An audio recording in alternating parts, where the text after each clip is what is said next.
How to add a full reel on your Instagram story. Hello everybody, welcome back. If you're wondering how, you can follow up this method.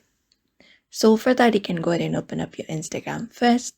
And once you are here, you can locate the reel that you want to share. Go ahead and locate it up.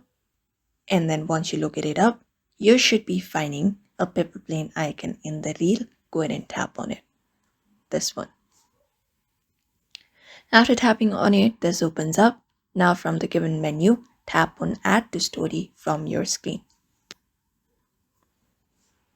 And when you do that, it will be directed towards your story section. So if you want to add full screen, you just need to go ahead and tap on the reel like this, and it will be full screen. After that, you can tap on your story in the bottom of your screen, tap on it. And once you do, that is how you basically add a full reel on your Instagram story. So that's it for now. That is how you do it, following up this method. So I hope this video was helpful and thank you for watching this video.